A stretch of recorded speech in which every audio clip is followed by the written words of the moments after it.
Hello, my name is Beverly Mahone, and I'd like to thank you for tuning in to Silence is Not Golden, a conversation about racism in America. Once again, I am joined by panelists who represent various regions of the country who are all coming together to discuss their views on the topic. So, we're going to start out by introducing who's on the call today, and we'll start with Patricia. Oh, hello. I'm Pat Murray. I'm originally from Chicago. I'm living in Durham, North Carolina now. I'm a journalist. I publish the Durham Skywriter online community paper. And I'm also DJ Pitty Pat. I play music. All right, thank you. Victoria? Vicky. Hi, Vicky's fine. I'm Victoria Noe. I'm a writer, public speaker, and activist in the AIDS community. And I live in Chicago, in the city, not the suburbs. Michael? Hi, my name is Michael Hall, Charlotte, North Carolina. I was born in Sierra Leone, and I am a retired project manager, but I am also an artist. Lonnie? Yes, my name is Lonnie Massengill, originally from Canton, Ohio, residing in Atlanta, Georgia. I'm an ordained minister, and I'm now a voter activist right now, getting people registered, convincing people to vote and everything. So that's who I am. Brooks? Hi, my name is Brooks Bays. My family is from Texas, but I've lived in Honolulu for the last 40 years, except for 5 years when I lived with my now late partner in Arizona. I'm a technical illustrator at the University of Hawaii. And last but not least, Jeb. Hi, I'm Jeb Buffington, originally from Rockport, Maine. I lived overseas in France for many years, came back recently, and now live in Western North Carolina. I work for the NAACP, the local chapter, on their communications, and I do some political consulting with other folks as well. All right, thank you very much. As you can see, the panelists today represent a diverse part of the United States. I might add that Michael, Lonnie, and I are all from the same hometown, and that is how we are connected. So we're going to just jump right into this because you know what? It seems like every time we do these calls, so much has happened, and there's just so much to talk about. But I'd like to start off with a poll that I read just the other day. It was a poll by the Economists partnering with YouGov.org. And the poll asked random folks, you know, what they thought about this and that. And one of the questions that stood out to me was how people felt race relations would be in the next 10 years. Do you think race relations will get better, stay the same, or get worse? And what surprised me about that is only 38% of white people said they thought it was going to get better in 10 years. So help me with this one. Jeb, why only 38%? 10 years from now, where do you see us? You know, I didn't know that poll. I hadn't seen that poll. I hadn't heard about it since you just said it, and I'm shocked. I'm as shocked as you are. It's really disappointing to hear that, and I can't begin to explain why. You know, obviously I can't be objective. I'm involved. We're all involved. So I have no explanation. I find that really, it just makes me terribly sad to hear that, because I think things are going to have to get better. We're communicating with each other. We're trying to understand what's happening. And yeah, there's going to be some negative reaction from the reactionaries, but we're going to make progress. I don't see it going any other way. So where do you see us in 10 years? Do you think it will get better? You think it'll stay the same or get worse? Oh, I think it's definitely going to get better. As I say, we're communicating with each other. Beverly, you're not the only one. I mean, you're great, but you're not the only one initiating this sort of conversation. and that can only help. I think there's a very quiet groundswell, and I think once we get past the election in November, I hope the focus, a lot of our social conversations, comes back to racism and comes off of Trump. Okay, great. Thank you, Jeb. All right, Brooks, let me ask you. Does 38% of white people saying that they don't think it's going to get better, it's actually going to get worse, surprise you, or did you expect that that might be about right? I guess what I'd want to see is what did the white people in that poll think the situation was already? Because a lot of white people think things are fine. Why are people talking about racism? You know, there's no racism anymore. You know, we had Obama, and so I wonder how much of it is that they don't think it's going to get better because I think it's fine, because it doesn't touch them, and it's just something they see on the news, people complaining who don't have a right to complain or a need to complain. So so from that standpoint, yeah, it's appalling that that's the number they came up with, but I wonder what else is behind those numbers, because I'm a fool. I'm hopeful. I hope that things get better in the next 10 years, but I'm also have been a hopeful fool for an awfully long time, and things hadn't gotten a lot better. Okay, thanks. You know, so the arc of it is long, and it's ridiculously long, but Okay, thank you. Victoria, let me ask you the same question. Does 38% surprise you, or is that about what you expect? It depresses the hell out of me, but I'm not sure it surprises me. I actually had this conversation with my daughter last week. She's 26. She lives in South Korea right now. And I told her the difference that I felt between now and when I was her age was that people like George Wallace were outliers. They were not considered the mainstream. They were not the center of media focus. They were not embraced vocally by the majority of white people. That's changed.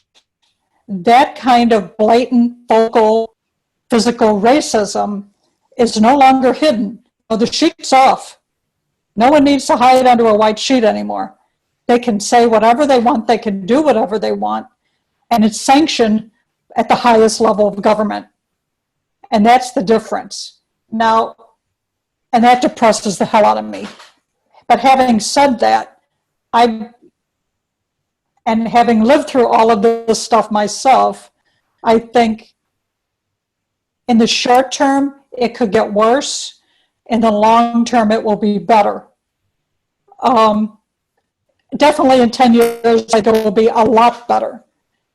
In 5 years, it will probably be better. But I think the next 6 months or so, it's going to be worse. But I am so heartened by not just young people, but the willingness of more white people to be vocal in their support of the Black community than they were after Ferguson or after anything else that has happened. That's been hopeful to me, that more people are publicly declaring themselves allies and really trying in their own bumbling ways often to do better. Okay, thank you. All right, OSHA has joined us now. OSHA, so we're talking about a poll that came out that said over the next 10 years, only 38% of whites felt that race relations would get better. So if you will just start out by just introducing yourself, where you live, and then respond. Are you surprised at that number being so low, or is this something that you would have expected? Well, first, I apologize for being late to the call, and it's good to see everybody here. Bev, it's particularly good to see you. My name is Osha Davidson. I live in Phoenix, Arizona. I've lived in different places across the country. Bev, as you know, I wrote you about this call. When you were asking about joining it, I said my crystal ball is always terrible. So if this deals with that and there are other white people and you need more white faces on the call, let somebody else who feels they have a better crystal ball come on. And you said, no, that's fine. So with that caveat, there are a few things here that I feel like I need to unpack. One is the idea of the term race relations. I don't know what that means. And the problem that I see with it is that it means different things to different people, especially to Black people and white people, just in general, from what I've seen. White people tend to conflate race relations with social justice. The relationship between races can be seen as something like, are Blacks and whites getting along better? Although I'm interested in that at a personal level, at a social level throughout the country, I'm far less interested in that, and I'm more interested in social justice. It's not whether Blacks and whites are friendly, it's is there equity, or is the Black-white health gap being gone? Is that eliminated? Is the wealth gap eliminated? Does everybody in this country, regardless of race, have equal opportunity? And is there justice across races? So that being said, when there's a poll that asks, is 38% of, was it 38% of white people said Yes. race relations would be better? Yes. I'm not surprised by the number because I think the question is too ambiguous. So it doesn't really indicate anything to me. The more important question to me, as I said, is in the future and how soon will there be social justice? Especially the wealth gap, because as you know, the work that I'm doing now mostly is on reparations, the issue of reparations as a way of closing the wealth gap, which then has downstream effects for all sorts of things. So I think we're so dependent on the news cycle and current events, giving them way too much weight, so that feeling, I know I do this, I'm guilty of this too, when there's mass outrage, when George Floyd was killed, that was reflected in the papers, the mainstream media, white people were saying, oh, this is terrible. It's easy to think, okay, so this is a movement, but the question is always, is it a movement or a moment? And I tend to see these things cynically as being moments for white people. Okay, well, let me just add something in there into this discussion here, is that 46% of Blacks said they believed race relations would get better in 10 years. So I just want to throw that little caveat out there as well. All right, so we're going to keep it moving. And let me ask you, Michael, does the 38% surprise you versus the 48% of Blacks who do believe that, yeah, there is some hope here, it might get better, but whites, on the other hand, don't quite see it the same way? Were you asking me that? Yes, sir. Okay. Well, I think that I don't know. No, I'm kind of ambivalent about that. I think that when I talk to young Black people, I don't think that they're going to accept things that were accepted. I think that there will be a change because they're going to insist on it. I'm disappointed just 38% of white people think that things will change. I think there's a large percentage of white people that I'm disappointed in that actually want a race war. And I think that's horrible. I just think that's horrible that we're here. But I'm encouraged by the fact that when I look at my own 2 children, I know that they're not going to accept certain things. They're not going to do it. And I think that this is a fluke. I think that they're going to insist on change. I think we're seeing a major shift in this country. And I think that even after the election, I don't think that this is going to go away. I mean, I think that they felt like the youth of today feel like they've waited long enough to be equal in every sense of the word. And I don't think that they're going to stop. I don't think that this is I really think that this is a major shift in human nature in this country. Okay, thank you so much, Michael. Lonnie, what do you think?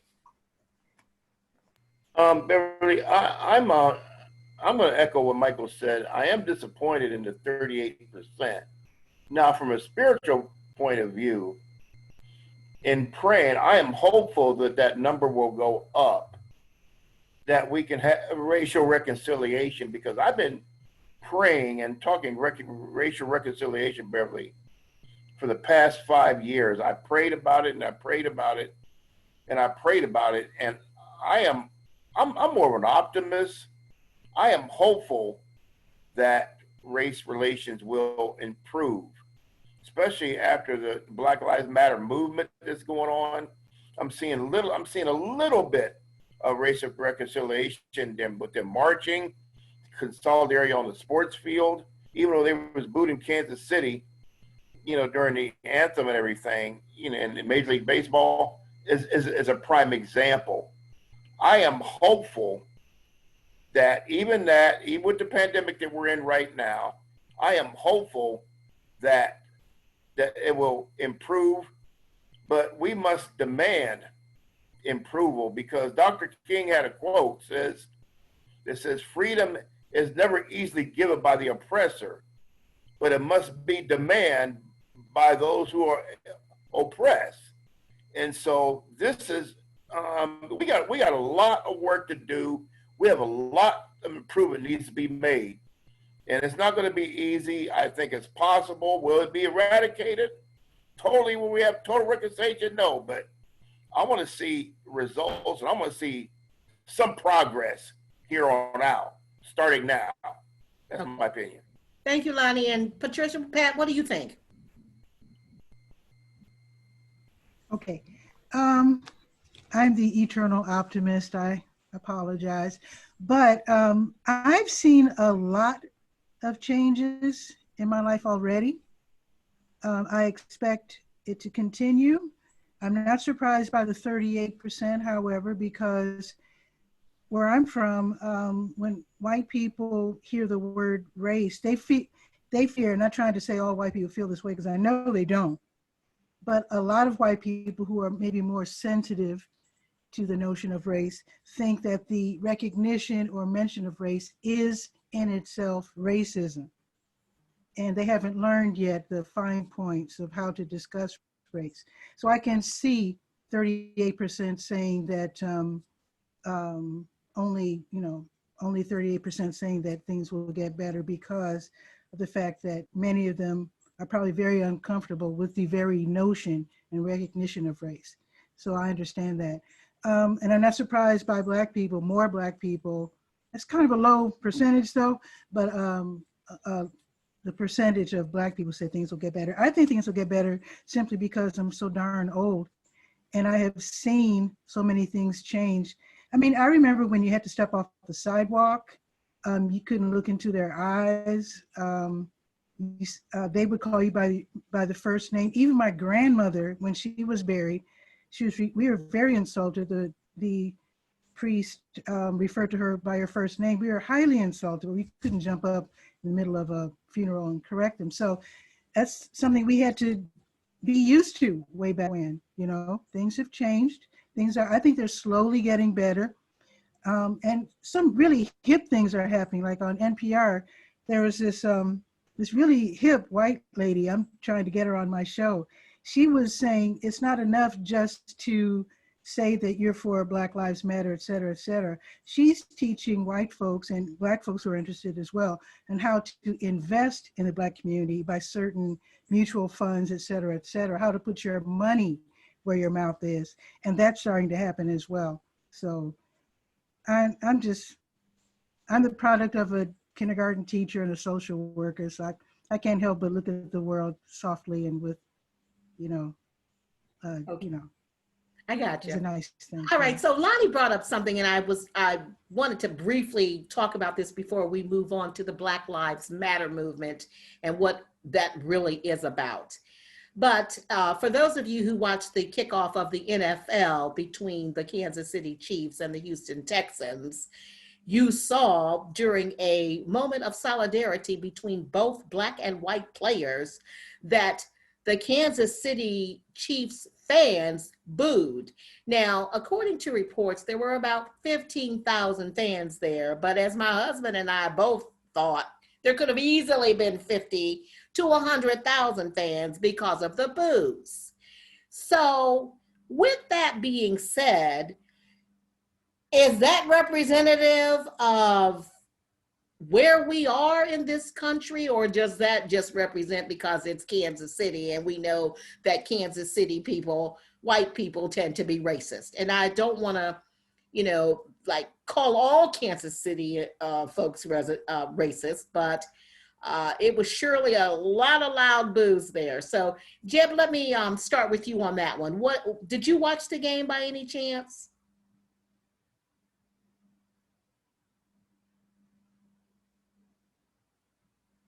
Okay, Jeb. No, I didn't watch it. I was only alerted to it by your Facebook post, and I didn't go back and watch it. But I did, as you saw, do a little bit of research on Kansas City. But it's easy to find that sort of article on racism for any city in the country. I think the NFL crowd is more conservative. I hope it's more conservative. I love football myself, but I hope the crowd that was there, that was willing to go out with COVID and all that, I think it may not be representative. I hope it's not. I think there's still plenty of racism around, and the myth around what that protest is, you know, changing it from protesting for equal rights and for justice to an anti-anthem protest, just, you know, and that was done deliberately by white people who don't want to deal with race, obviously.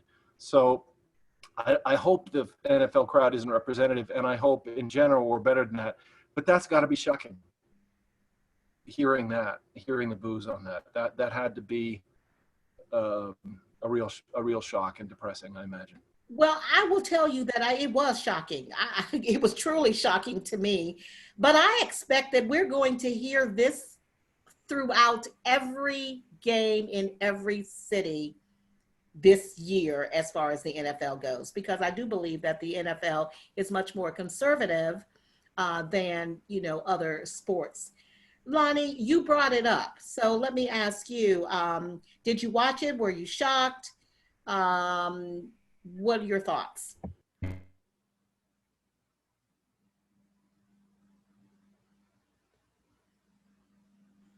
Okay. You well, broke up, Beverly. We don't know who you're talking to. Okay, I'm sorry, Lonnie. You broke up. Your voice broke up. Yeah. Okay, Lonnie, I'm asking you, since you brought it up, what are your thoughts?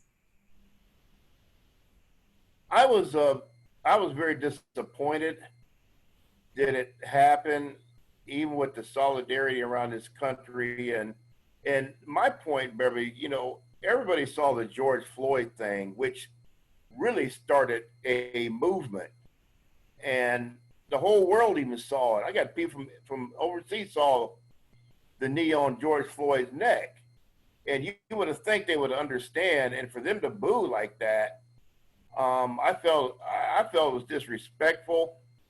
But then again, I'm not really surprised that some don't feel that way. feel that way and everything. And I do agree. You're going to see probably some of it, especially in the NFL now that they're allowed fans. Now the NBA's been doing it, and there was no controversy. NBA, Major League Baseball, the same thing, WNBA. But since the NFL allowed fans in there, they get to boo. I just thought it was disrespectful. And do I think it's a reflection of all whites? No, I don't. I don't think I got sense enough to know that not all white people are racist. I got sense to know that because I grew up with them in Canton, Ohio. So, but it is disappointment. Even though they only had 15,000 fans at the game, that's what I saw, was just total disrespect. And there's nothing wrong with having unity. Now, if you don't have respect for unity, then I don't care who you are, black, white. I don't care if it's unity to a union or whatever it is. If you're against unity, then that's a reflection on you and your character. So I looked at it that way. So Okay. All right, Vicky, let me ask you, I don't know if you are a football fan or if you even watch the NFL kickoff. you're breaking up, Beverly. Okay, but as a white person, how does that make you feel when you see a sea of white people in a crowd booing the idea of equality and justice for all? Vicky, how does that make you feel? Well, first of all, I'm from St. Louis, so I have a very low opinion of Kansas City anyway, and I'm not a football fan. When I heard about it, I was my first reaction was I was mortified. I was mortified that people would actually they had to know there was going to be some kind of observance, right? Opening game of the season. They had to know something was going to take place. But they spent their money and they drove there and they parked their car and they went into the stadium and they did this. And on a very basic level, I look at these people like I look at toddlers having a tantrum. It's like they throw this tantrum to get attention. And they keep throwing them. And eventually, they get tired of throwing the tantrums and they stop. So that's why I think there's a little bit of hope, is that eventually they will stop. What infuriates me about it is that these are grown-ups. These are not 3-year-olds. And the hatred that comes from behind that has been so normalized now in the last few years, and certainly in the last 6 months. It's been so normalized that people who don't behave like that are suddenly looked at as almost saint-like because they don't. And we're not saint-like, we're just normal people who don't have that kind of blind hatred. Okay, thanks, Vicky. Michael, let me ask you, did you watch the kickoff and what were your thoughts? Well, actually, I didn't watch it. I have been boycotting the NFL since Colin Kaepernick, and I don't intend to watch it or go to a game until they do right about him. So I did see where they booed, and I'm afraid I have to agree with Vicky. I think it's just a temper tantrum, and that eventually. When they have, right now we have leadership in this country that strokes that type of behavior. And when you have leadership that strokes that type of behavior, unfortunately, you have people that will respond to that leadership. And I think that's sad. I think that's an indictment on this country. And what can I say, I think it was a terrible thing to do. I think they should be ashamed of themselves. And, I know they don't represent the majority, but I do believe, as Lonnie said, that the NFL is extremely conservative. And the NFL needs a couple of lessons in diversity. Okay, thanks, Mike. Let me ask, I want to ask Brooks and Osha and Patricia this question.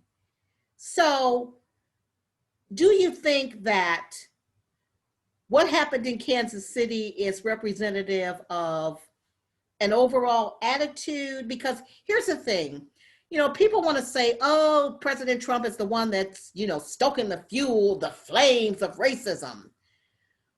Or was it always there and he just allowed the box to open? So is it really all President Trump? Or is it really that is what is embedded in this country? Racism. So what do you say to that, Brooks?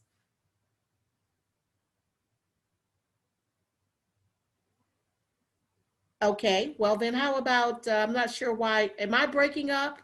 Can you all hear me? Yes. Okay, No. so I missed a lot of that.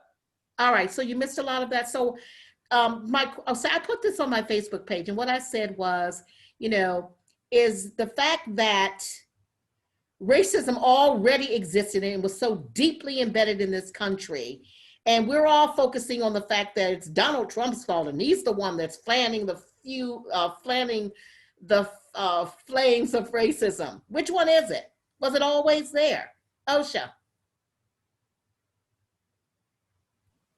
Well, I think you know that what I'm going to say about it's always been there, and it becomes more public sometimes, and then it recedes. But I think we're in an extremely dangerous time racially in this country. You don't need a majority of white people to support the most heinous kind of crimes. One stat I read recently was when Hitler became chancellor, he did it with 38% of approval. So you just need enough people both actively supporting it and enough people sitting back, white people sitting back and not doing anything about it and allowing it to happen because it's not happening to them yet. Good point. So yeah, well, I'll just stop there. That's a good point. Brooks, what do you say about that? Is this all Donald Trump's fault? Or is racism really just racism deeply embedded in this system? I've been saying that Donald Trump is the apotheosis of the modern conservative movement. He is what they've been working towards for decades. He's the symptom. He's not the disease. The disease goes back to 1619. It's the fabric of America is dyed in racism, in the blood of Black people. Hopefully he's the last inflorescence of the really powerful, the halls of power echoing with the hate and brutality. But he's the result. He brings it all to the surface, and maybe this is lancing a horrible boil, and that's a disgusting, horrible process that we have painful process we have to go through to deal, have him be president. For years I've said the Republican Party needs somebody like him in power just so the rest of us complacent white people can see how bad it is, because white people are spoiled. White people are told that they should have everything. And so you get the ones like in Kansas City who are angry that they no longer are the top of the heap. And it's like Vicki said, spoiled children. And and they're painted into a corner. So they're, that core 30% of Americans, but it's half of white people, are resulted in Donald Trump. Okay. He didn't cause them. He's Oh. the result of Okay, thank you. their And hate. Patricia, let me get you to quickly respond, and then I want to ask another question. Go ahead. Okay, I think Trump is the new great white hope, and you know what happened to the last one, so I'm not too worried about that. But that's one reason why I think that the booing in Kansas City was great, because people like you and me, Beverly, I shouldn't speak for you, but I tend to be when the white people that I know are the nice kumbaya, black power type white folks, you know, sandals, you know, let's all get along and everything's cool. And I thought it was great that people got to see just how ignorant many white people still are. It reminds us of the work that must be done. It also reminds white people that it's up to them to encounter racism on their terms and to see if they could do something about it with their brethren, because I can't enter your homes and tell you to like me. I don't care if you like me or not, but personally, yeah, it's really up to white people.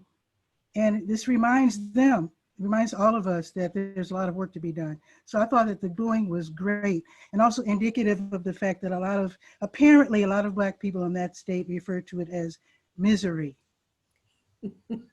I saw you commenting on that on my Facebook page, and I thought that was pretty funny. But you know, I heard a commentator this week say that people weren't necessarily loving Donald Trump for who he was, but they were loving the fact that he was sticking it to all the people they don't like. They don't like the progressives. They don't like blacks. They don't like Democrats. They don't like this. They don't like that. So the fact that he was championing through, or he was channeling their energy, that's what they love. It's not about Donald Trump. So I just thought that was very interesting as well. So let's just keep it moving here, and let's talk about the Black Lives Matter movement, another topic that Lonnie brought up. And what do you think about that movement? The fact that, is it an organization in your opinion? Is it a radical movement? What is it? How do you classify it? And furthermore, I want to talk about whites infiltrating the Black Lives Matter movement. Is that a good thing, a bad thing? Is it going to help us? Because Lonnie, as you eloquently quoted Dr. King, the oppressed must demand change, but white people are not the oppressed. So what are they demanding change for? And will they really do anything to really further the cause of justice? Beverly, can I address that?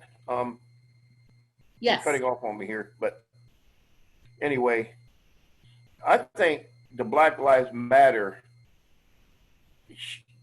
can and should be a movement of a lifetime. Now, I know the civil rights movement lasted during the 60s, and it seemed like it died when Dr. King was assassinated. This is a different movement because we're in a different time right now. And as far as it must be a movement, but also must be a lifestyle for African Americans.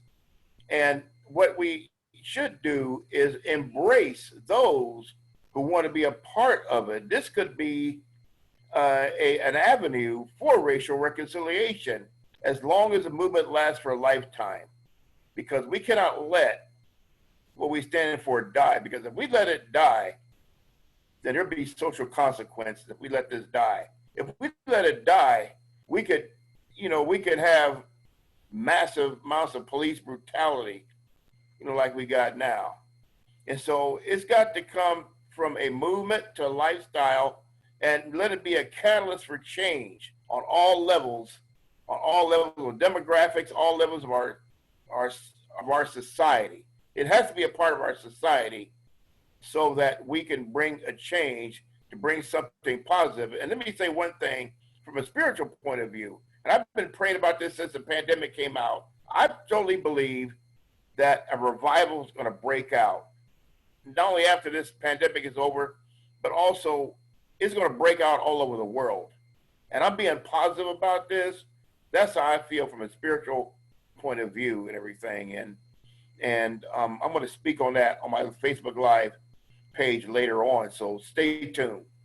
All right, thank you. Michael, let me ask you, are white people whitewashing the Black Lives Matter movement? Is this another form of gentrification? Well, I think that there are some that is whitewashing it.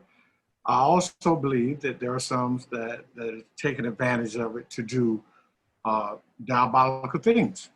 But I'm also reminded that every movement of change in this country, going as far back as right after slavery and the Reconstruction, it all happened with it had to take some white people to make it happen. Why? It didn't just happen because we basically, this country, they are the majority. And you know, I think a lot about registering to vote during the civil rights movement. There were white people that lost their lives as well. You know, and I try not to forget that. I try not to forget that there are white people, you know, even in my own community, there are white people that I know love what Trump's doing. Then there's some in my community that hates what he's doing. So I look at it to say it's, you know, yeah, you know, what can I say? I just think that there are a lot of white people that have been advocates for change. Okay, so let me ask this question of one of our white guests here. And, you know, who wants to jump in, fine. Can we move forward with this Black Lives Matter movement without white people? Can we get anything accomplished? Go ahead, Brooks. I'll jump in. Colonizing white guy. It feels to me a lot like every pride parade I've marched in the last 30 years, where you're told by the greater society that your life doesn't matter, that you have no reason to be proud. When I was a little boy, I was told I should have everything, but I also knew as a little gay boy that I didn't deserve anything. So I think without straight people, we wouldn't have made the progress, you know, without straight allies. And sometimes they can be infuriating because they're colonizers. But at the same time, you need allies. So if white people, it's on white people to solve racism. We created racism, we benefit from racism. And so if we don't do the work, then racism will not just magically go away. But we need to be humble about that. We need to not come barging in and say, we have kumbaya, we have a solution. We need to be, you know, educate ourselves and allow ourselves to be educated to help our Black brothers and sisters live full lives and know that their lives matter as much as white people's lives matter. Okay, That makes Pat, sense. Vicky, Pat, then Vicky. Pat, can we get this done on our own? Do we need white people to help us march into kumbaya and change social justice, healthcare disparity? Can we do this on our own? Well, since we don't own everything in the country, we don't run everything in the country, yes, we're going to have to rely on the help and solidarity of the hip white people, or at least the thinking white people. Hopefully we can leave the dummies behind in the dust as they continue to throw their tantrums. But for the rest of us, and of course, like I said, the thinking good white people, yes, I welcome them, because I know some of them who are in power and who are working, you know, towards equality, and they're hip people to know. I don't want that bond to be broken. I would like to see eventually all the hip people sticking together regardless of race. Okay, thanks, Pat. Vicki? I'd like to build on something that Brooke said. A few years ago, after the mass shooting at the Pulse nightclub in Orlando, a friend of mine in New York helped start the first chapter of Gays Against Guns. And he invited me, I was in New York, and he invited me to what was their second meeting. And the first thing I said to him was, "Now, Ken, you know I'm straight." And he's like, "We need you there." And I told him, I said, "I'm glad to do whatever I can do as an ally, but this is your organization. This is the LGBT community's organization." They wanted to start a chapter in Chicago. Politicians have said to me, "Let's set up a meeting." I'm like, I can't set up a meeting. I'm not, the gay community has to do this. I'll support them, but I will not take a leadership position. The same goes for Black Lives Matters. I will support them in whatever way they want me to support them. If it's through actions, if it's through financial, whatever, I will do whatever I can do to support them because I believe in Black Lives Matter. I will not insinuate myself into these groups and try to take over, even though sometimes the lack of, Robert's Rules of Orders or something, triggers me at times. It's like, you should be doing this way.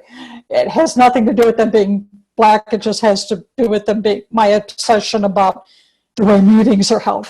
But I'm glad to step back. I'm glad to step back and let the Black community lead their own movement. I mean, why would I do otherwise?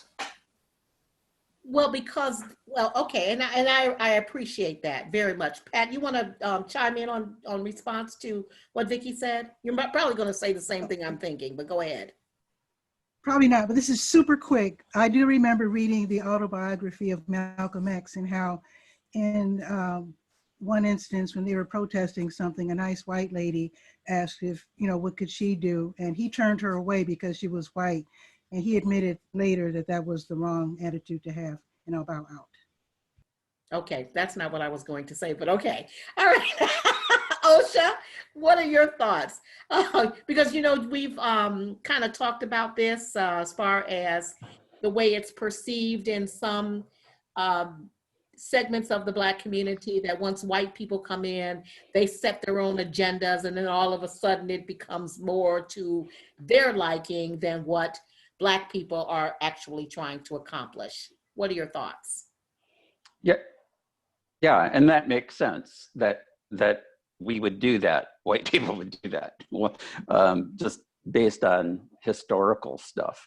But following what Patricia, or endorsing what Patricia said about, who owns things? I mean, the ownership in this country, and as Michael said, the majority in this country is white.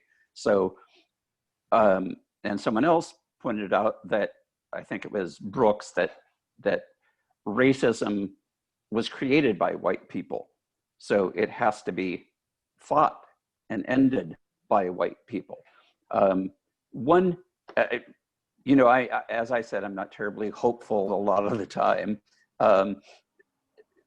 But one positive thing was I just did a fundraiser for my podcast on reparations, and it reached its $1,000 goal in 5 days, and all the donors were white. And that was very encouraging because most of the listeners of the podcast are Black. And really what I set this up to do was to speak to other white people about it. So the fact that white people were donating for this made me feel encouraged. This is something that we white people need to talk to other white people to get the message out and to call people out when other white people are saying and doing racist things. It's easy to avoid those things. It's too easy because it's uncomfortable to confront people. But the fact that Black people have to confront white people is something that really humbles me, that this is our responsibility. And so I do take that seriously, of the main dialogue that I'm interested in doing is to work on white people and institutionalized racism. And the experts I interview on the podcast are 90-some% Black, because that's who should be interviewed. But the people I'm trying to reach are white, and I don't know if they're members of Black Lives Matter, but the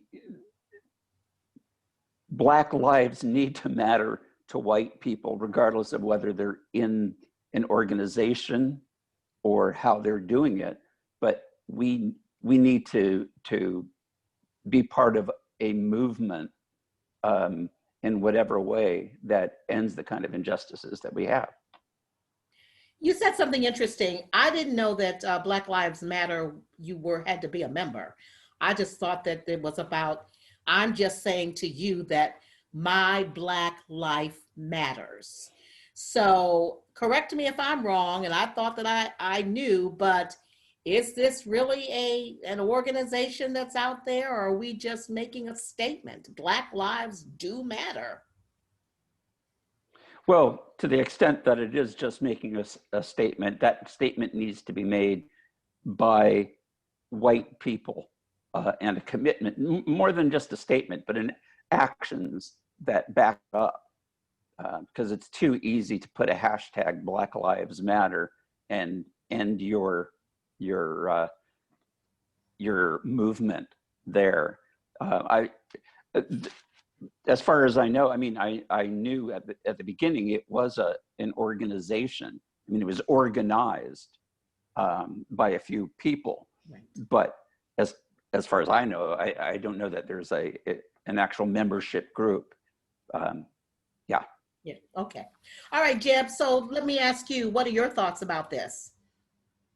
Do we need a coalition of white people? It's funny, but yeah, I have to tell a story. When you posted that at first on Facebook, I reacted. I was angry. Yes, I saw that. And you saw that, and I appreciated what you said back to me. It touched me. This is not my claim to fame. Okay, I happen to be the fifth great grandson of William Lloyd Garrison, who was an abolitionist, and he was the one who sort of mentored Frederick Douglass. In fact, the first time Frederick Douglass got up to speak was at an abolitionist meeting, run by William Lloyd, and so he sort of mentored. Garrison mentored Douglass until Douglass felt he had his own voice and his own priorities and his own things to say. And at that point, my great-great-great-grandfather, however many there are, resented Douglass, and they had a falling out. Now, that was a long time ago, but this idea that white people know how this should be organized, just like how everything else should be organized, doesn't hold water anymore. I reacted angrily because, I work pretty hard for our little organization in this county, getting people out every Monday for Moral Monday, getting the Facebook page, monitoring discussions, and all of that. And we have an anti-racism program going on in this very white, rural, Republican county of ours out here in North Carolina. So yeah, I want to do my part, and I don't have patience, I guess, for any arguments saying, you don't have a part. But I certainly can be more sensitive to the idea that this is not my movement. I'm doing what I can. But you know, and if there are times I should shut up, even me with my big mouth, I try to do that. Try. You know, my great grandfather was not good at shutting up. And maybe after this many generations in between, enough has sunk into my family where you know, I can now say, tell me what to do, tell me how to be useful, but I'm going to be involved. So use me, but I'm going to be there. So let me ask this question of the white panelists. So you know that there is a faction out here who racist, who are bigots, who are homophobics, et cetera, et cetera. How do you reach them? How do you reach them? Or do you even care to reach them because you just don't really want to deal with them? How do you do it? Okay, Osha. I don't have any magical answer, and it's really frustrating a lot of the time, but there's several different ways of doing it. I mean, one way is not being silent in a situation where those people are speaking their racism or supporting things that are racist. So confronting those white people is one way to do it. Another way, I mean, with social media is an important tool, and it's for both good and bad. And so I use it a lot to both call people out, but you know, so that racists know that there's a price to be paid in social discomfort for making racist statements on social media, but also trying to be non-confrontational sometimes when I have the patience for it, and just giving them the facts when they make statements that are wrong, and citing historical evidence. Because one thing as a writer of history that I found was our education was so lacking in the true history of America and its founding on racism, and how that works out today, how it manifests today through institutional racism. So explaining it, and you know, 80% of the time, I don't know, but the reaction from somebody is negative. You don't know what you're talking about. But there's an unseen audience in social media, especially on Twitter, the one that I use the most, that you're not just speaking to the person you're speaking to. If you've got a lot of followers, you're speaking to them, and you're also speaking to the followers of the person you're addressing. And I've got to feel, and I know for a fact, because I get messages back sometimes, that other people go, oh, I didn't know that. Other white people go, oh, I didn't know that. So that's one way to do that for me. Okay, great. What about you, Vicki? I think the bottom line for me is that I have to be willing to be vocal and public about how I believe and how I feel. Not just speaking truth to power, but just when people are not shocked by what they see on my Facebook page because they know that's how I am. You know, it's like they know me. And even a stranger coming on my Facebook page, within about 5 or 6 posts will know exactly who I am. What I have found is that, you know, that can be a disadvantage. that can also be a great advantage in ways that we don't know. Because like OSHA said, there's this silent group out there. And so over the years, people have approached me one-on-one and privately, not just on social media, in person too. And it might be something like, my son just came out to me and I don't know what to do about it. I don't know how to feel. I don't know how to help him. What do I do? It might be someone who was just diagnosed with AIDS and has no access to services.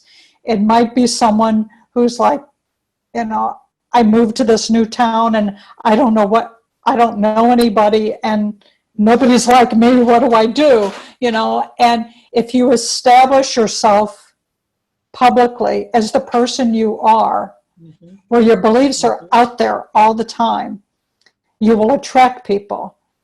Because the truth is, I don't think most people change their opinions on anything unless it affects them personally. And until it's that son who came out, until it's that neighbor who said something awful to them, it doesn't resonate with them. It doesn't register at all. They're not challenged. And so that, to me, that's the only way the change comes about, is when you are able to connect with someone whose eyes have been opened. I agree. And I will just jump in and say two things before I keep it going here. As far as the people behind the scenes, you know, and you being who you are on wherever social media platform you are.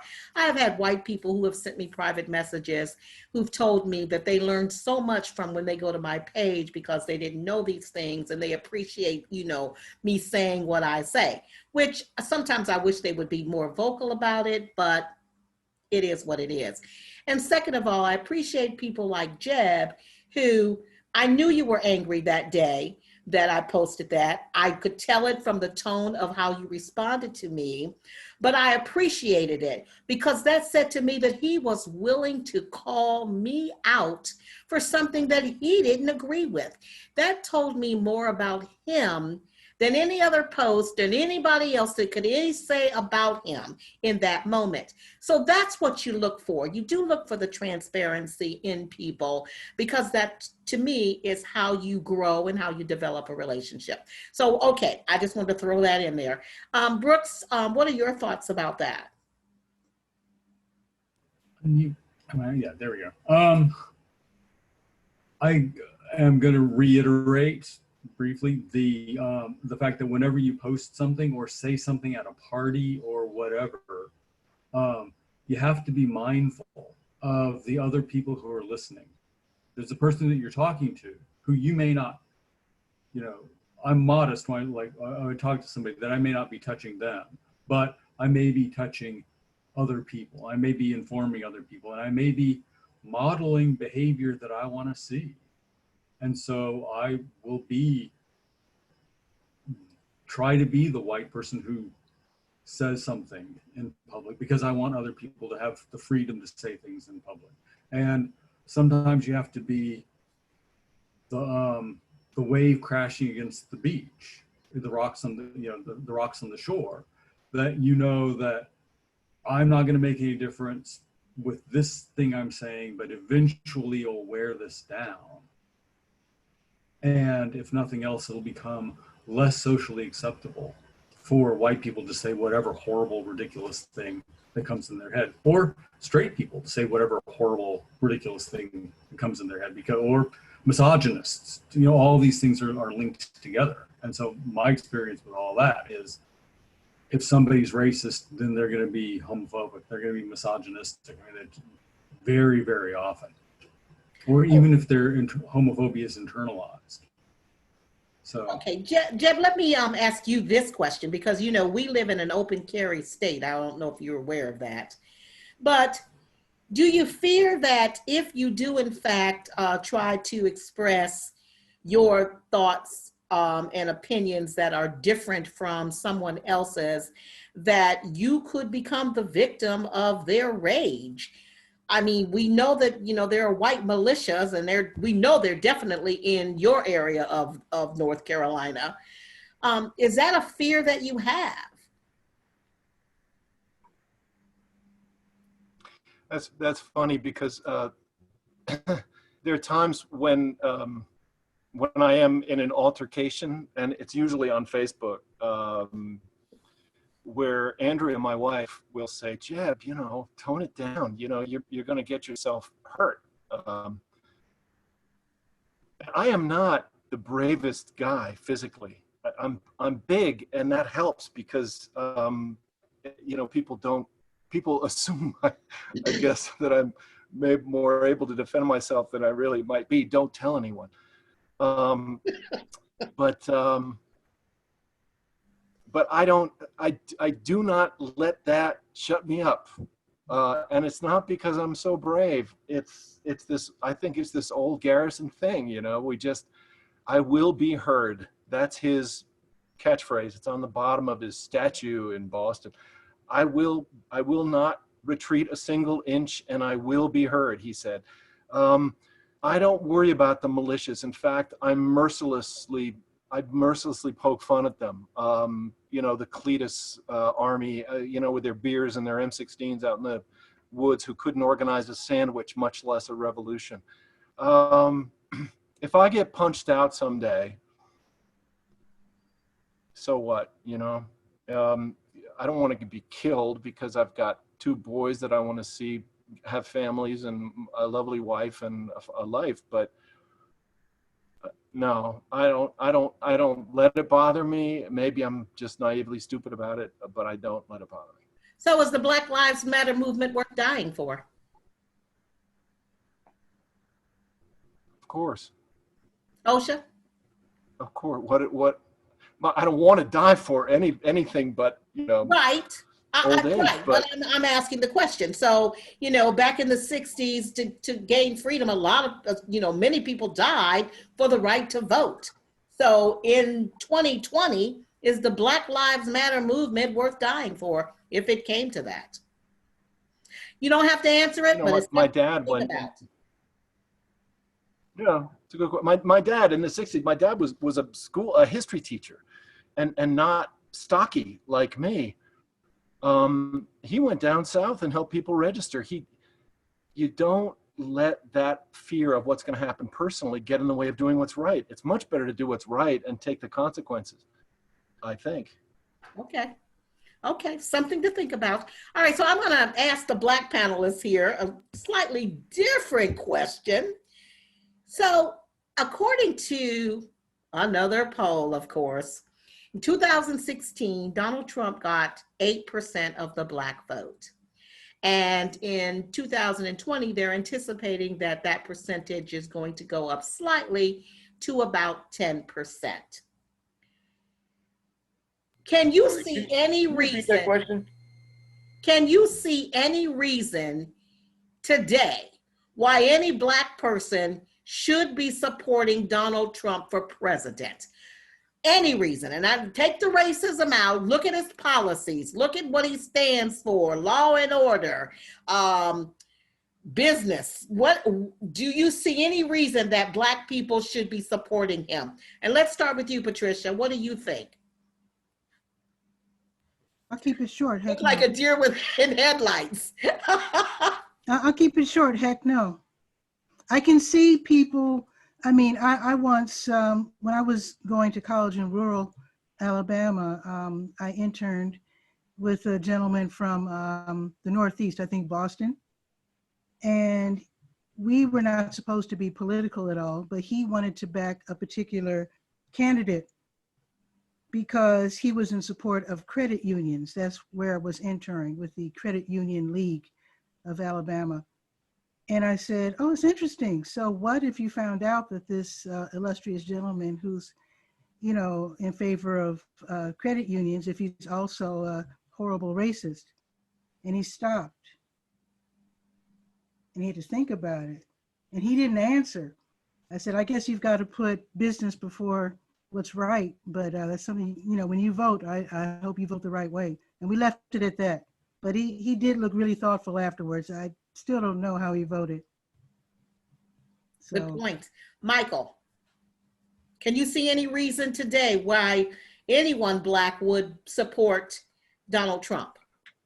Well, I'm going to refer back to a New York Times article that was published long before Donald Trump even ran for president. Donald Trump has not successfully done anything. He's not, the only thing he successfully has done is rode a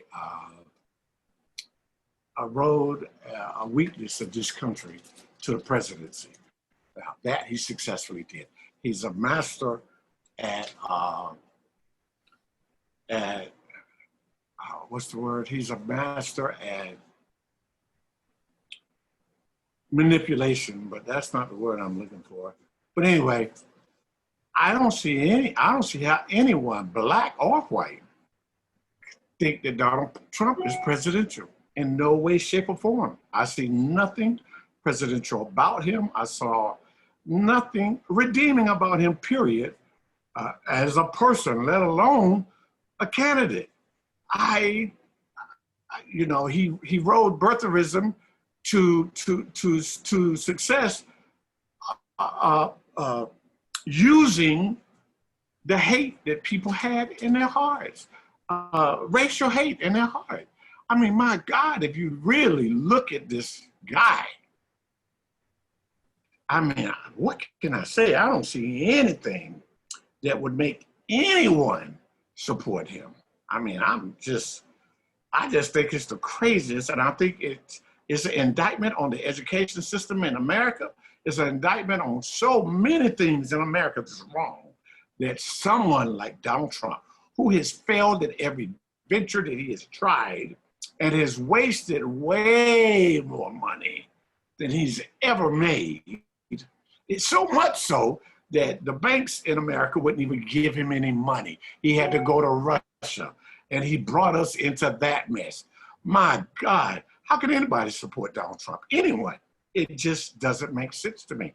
You know, I don't see it. And any black person that supports Donald Trump is just oxymoronic. That's just how I feel. Okay, well, tell us how you really feel, Michael. Okay, thank you. All right, Lonnie, what are your thoughts about? That's how I really feel. I mean, Lonnie, now I know you're a spiritual man, so I know you saw him when he went to the church and he held that Bible up for all of us Christians to see. Wait a minute. Wait, to me, that was pure symbolism. And if you look at the symbolism of all of this, you can't help but see evil in it.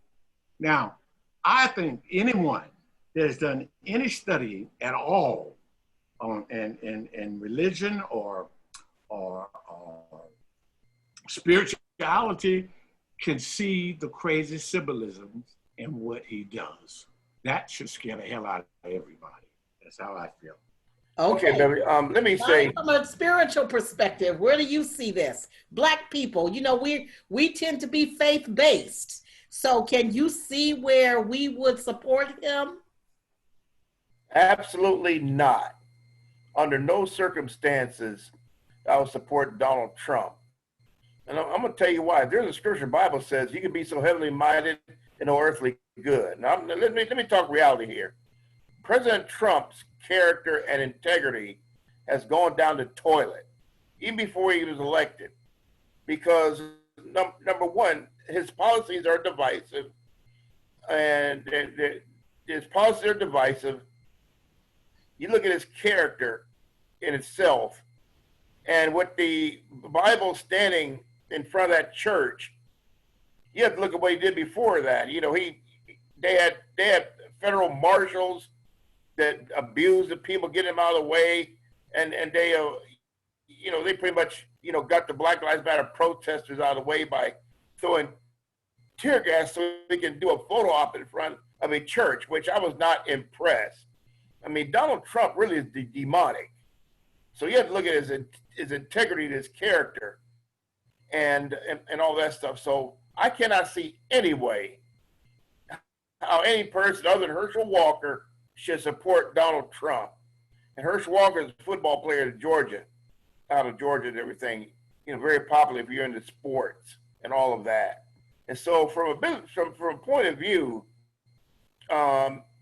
what he's done and what he stood for, he's just wicked. He's wicked and everything. And the Bible talks about people are being wicked. If you go to Proverbs, it says that when the wicked are no longer in power, the city rejoices. And so the day that we elect Biden, I believe there's going to be a great rejoicing that we restore integrity into the Oval Office, integrity in the executive branches of the federal government, along with the other people that are wicked. And so I don't see anybody, any person could support this man for another 4 years as president of the United States, because we need some integrity. We need some decency, because, and I've seen wicked people in the church. I've seen wicked people. I've been around pastors who are wicked and stuff. I've been in ministry, Beverly, for around 25 years now, and everything. And I've seen a lot. And even Dr. King spoke out against wicked, about spiritual wickedness in high places. So I say under no circumstances I see African Americans supporting this president and everything. And some of the evangelical churches can be wicked too, but that's another subject. I won't get into that right now. Okay. Because I got some strong opinions about that. So I think we all do. Conclusion, no way. I think we all do. And I just want to go on record saying that personally, while I do believe that Joe Biden is a man of integrity, I'm just not very impressed with the slate. And I do believe that, for me, it's choosing the lesser of two evils. That's the way I see it. That's just my own personal opinion. But I do think that there needs to be some type of revamping of this electoral system, the electoral college, so that we have a better opportunity to get candidates who have a more of an appeal to all of us. And Patricia, you wanted to say something to that effect? Just real quick, believe it or not, I don't want to call out any names, but there is a little band of Black folks here in Durham who want to vote for Trump. I don't want to describe them because I don't want them to recognize themselves, but they are extremely, I don't mean to be derogatory, but extremely ghetto. And I don't mean, I'm not trying to be, insulting, but they're extremely, I'm not going to, again, they are in favor of Trump because after all, nobody else sent the money, but he did. And I'll leave it at that.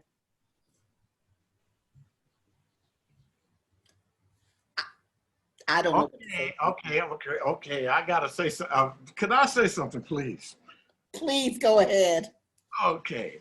I'm not gonna call any names either. But if you really want to talk about, if you can sell yourself that cheaply, then you deserve what you get. That's all I have to say. That's a very good point. Okay, well, on that note, I don't think there's anywhere else to go with this, but I do want to give everyone to give a closing thought. So if you will take the next 60 seconds or so and just give whatever it is that you want to say. You want to promote yourself? You want to appeal to the American public? Do you just want to give a rant? Whatever it is you would like to say, I'd like to do that in the last few minutes that we have. So okay. Let us start with Vicki. Yeah, I don't know if it's a rant. I would just say these conversations are really important and they can be really uncomfortable and you might get defensive, but that just means you should keep doing them. So seek out conversations like this, start conversations like this. That's it. Okay, thanks, Vicki. And you'll always be on my list of people that I want to participate. Lonnie, closing thoughts? Lonnie? Did I freeze up? Lonnie, can you hear me? Yeah, you froze a little bit, but I understand what you're saying. Okay, I want to make an appeal about voting. I know that each one, Biden is lesser of two evils. Remember, he made a good point. And here's what I want to say. Regardless of how people feel about each candidate, regardless of the situation. And we have to go out and vote like it's no tomorrow, because our democracy is at stake right now. Our democracy is at stake right now because we got to restore some sort of integrity. We have a president that does not take this office seriously. He's treated this office like a reality show. They think that the coronavirus is a joke. They made a mockery out of it. While 192,000 people now are dead across the United States of America, the epicenter of the world, we cannot travel to several countries. It is time for change. And so sitting out this election should not be an option.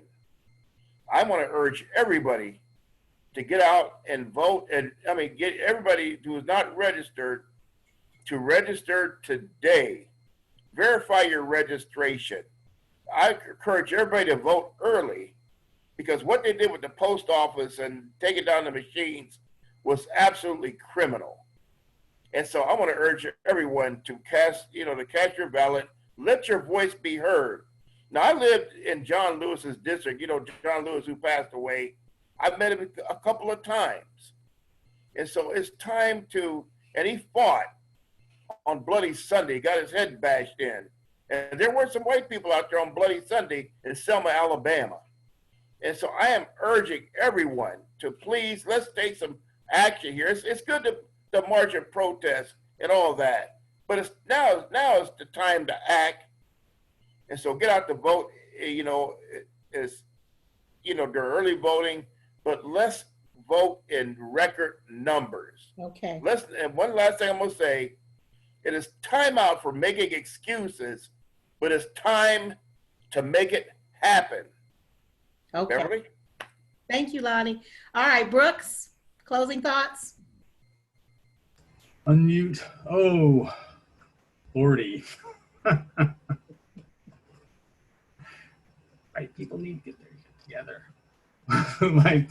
my closing statement from last time, more than ever. And the Thor's honest truth is, I am afraid that between now and the end of the year is going to get ugly. Like a degree of ugly that we have not seen in this country in a long time. And I'm hoping that it is the fever, the cytokine storm that will bring clarity and, to our country. But I'm worried, because the Trump's defenders are half of white people, and they are backed into a corner, and they are going to be dangerous.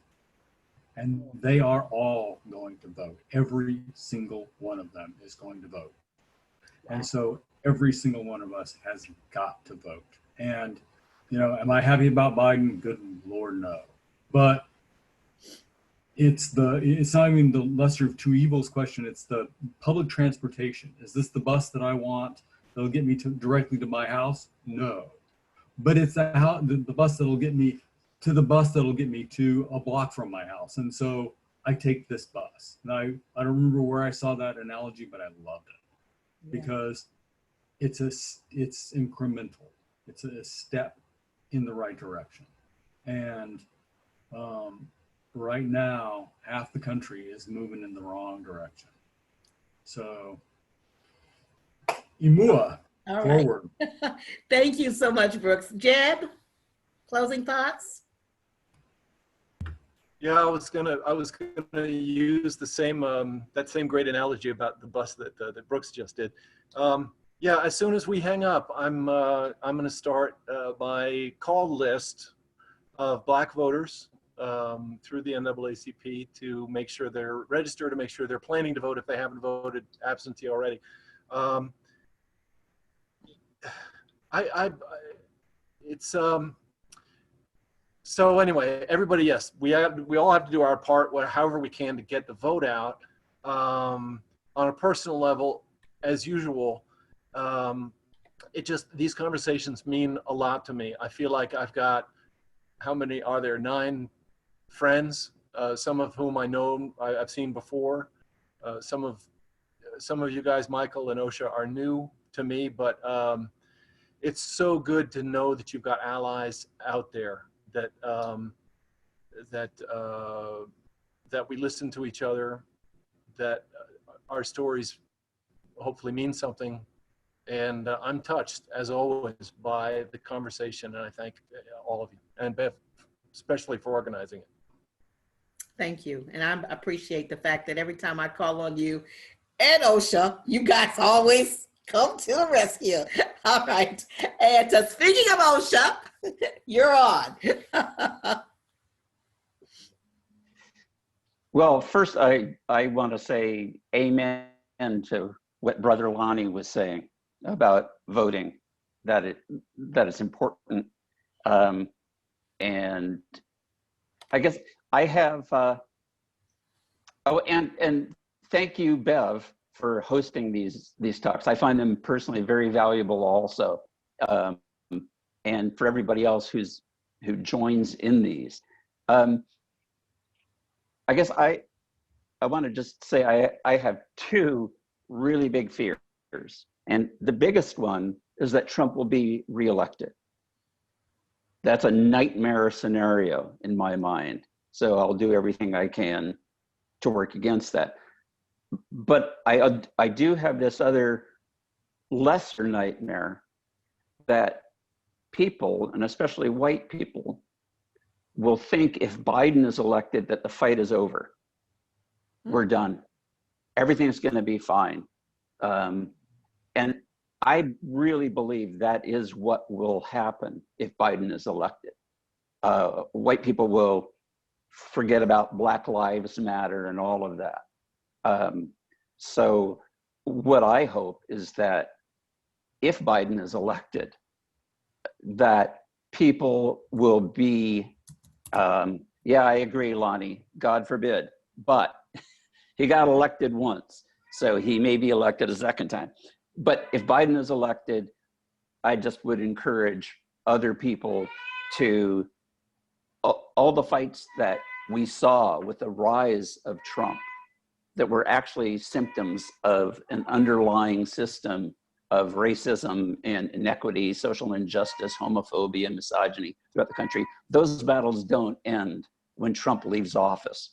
He was a symptom, and he was also a symptom that was a cause of a lot of problems. Once he's gone, those problems will be maybe buried a little bit, but we have to continue the fight. And I know I will. I'm devoted to doing that. So thank you again, Bev, and thank all of you for joining in this. It's a valuable thing. And I do want you you to plug your podcast, because if you have not had a chance to listen to his podcast, even if you don't listen to all of them, you've just got to listen to a couple of them. They are so good and so educational. So if you will just go ahead and tell us how we can tune into your podcast, OSHA.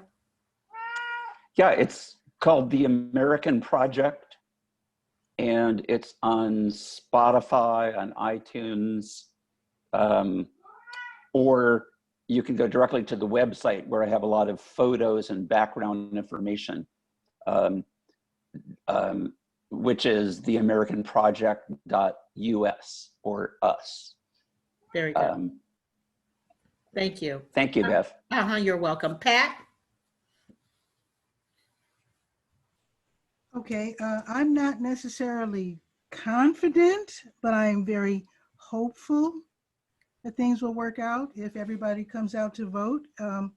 This is what I call the post-Reconstruction era, so it's extremely volatile, very dangerous. As you know, after the first Reconstruction era, that was when the KKK was formed and other atrocities were. Anyway, so I'm very, very hopeful that we will all come out to vote. The biggest difference between the,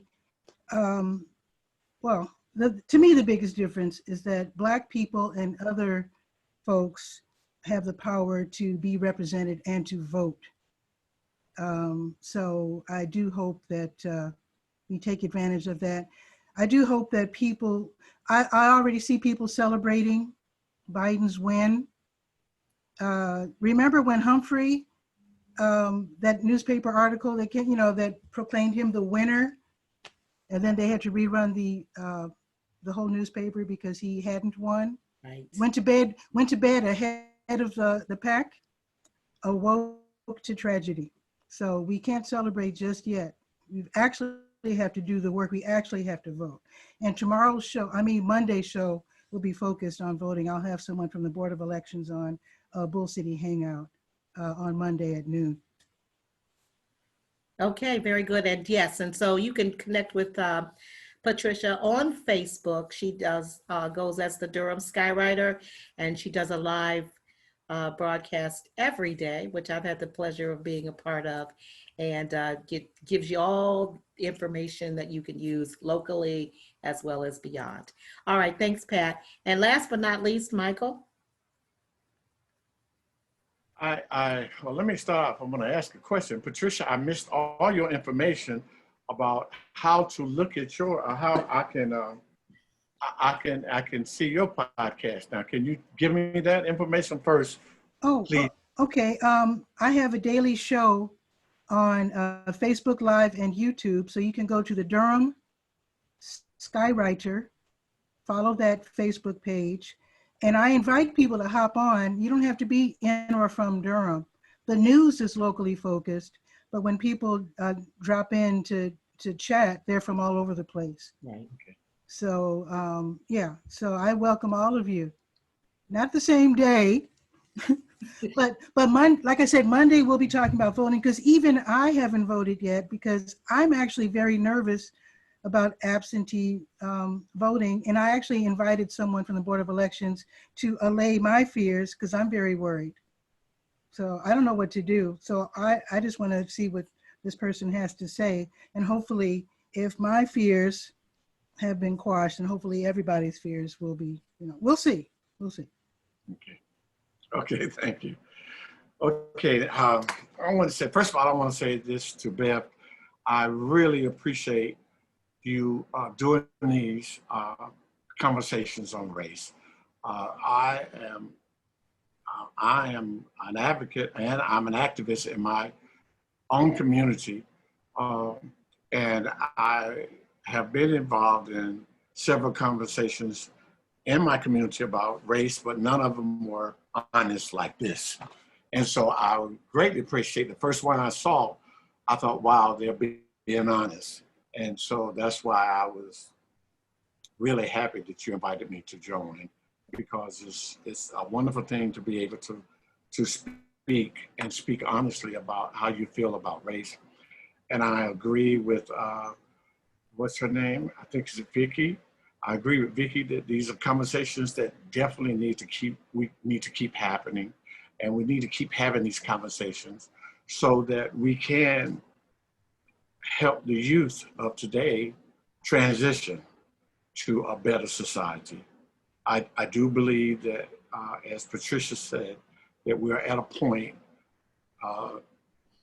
Barack Obama represented the fact that a Black man could be elected president. And that created a negative reaction that allowed Donald Trump to take advantage of racism and hate to get where he has studied it well to get where we are today. And I do believe that it's going to get more dangerous. And I think that we have to be vigilant and watching everything at this point, because I do believe we haven't seen the evil that we are going to see in the next couple of months. I also am reminded that when we were in elementary school, they told us that the statistics, the racial statistics in this country would change.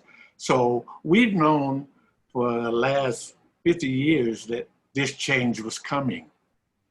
But when you start taking money out of education, then this is where we get, because we have constantly watched over the last 10, maybe more years, them consistently taking money out of things that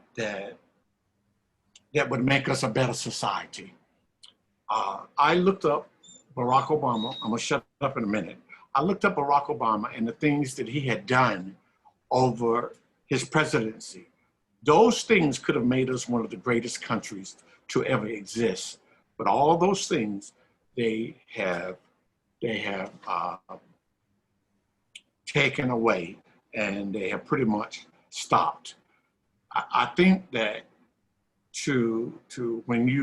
we are at a time where when you corner a poisonous snake, that snake is coming out that corner one way or another. I think we're at a time where we have seen, I'm just going to say it, we have seen, well, white men has basically controlled everything. Well, now they have to share that power. And I think we're at a point where they would rather destroy it than share it. And I think that's where we're at. And I think that that's the evil and the things that we have to watch out for. That we're at a crazy time, and we're at a time where, just like Patricia said, right after the first Reconstruction, the Ku Klux Klan came up, and now right now we have these, what they call the far right, and they're coming armed. But what they're forgetting, that other folks are armed as well. And we should not have to go there. We should not have to go there. It's time for us to just do what's right. My God, there's never been a country that has been so blessed as the United States of America. It's time for us to recognize those blessings and be better, And we cannot be better by marginalizing people or letting folks think that just because they're poor, or just because they're gay, or just because they're whatever it is, that they're second-class citizens. They are not, and they never will be. We have to do better. We have to do better. I'm surprised because I thought we were better. But with Donald Trump going into the White House, I realized we were not what I thought we were. But I do believe that we have a chance to be what we can be, the shining example on the hill. We can be that, but we can only be it by actions. And we have to stop folks stealing. All of us pay taxes. So we got to quit acting like we're the only ones that pay taxes. And so we don't have to recognize the fact that they pay taxes too. This is crazy. It's crazy. Okay. Information is available to us at the touch of a finger. So we have to take advantage of that. And then we got to educate, and we got to really educate. And we can't sit on the sideline. The time for sitting on the sideline is over. It's over. We have to take a side. We have to take a side. And thank you guys. Thank you. And I greatly appreciate being part of this. There's nothing else I can say after that. You guys have just really said it all. Only thing that I want to leave you with is thank you so much for continuing to engage in this dialogue. And I encourage you to continue, as John Lewis said, Congressman Lewis said, keep getting in good trouble. So have a great rest of your day, folks. And thank those of you who will be tuning in. And I welcome your feedback here on Facebook. Take care. Not Facebook, actually, it's YouTube. Bye-bye, everybody.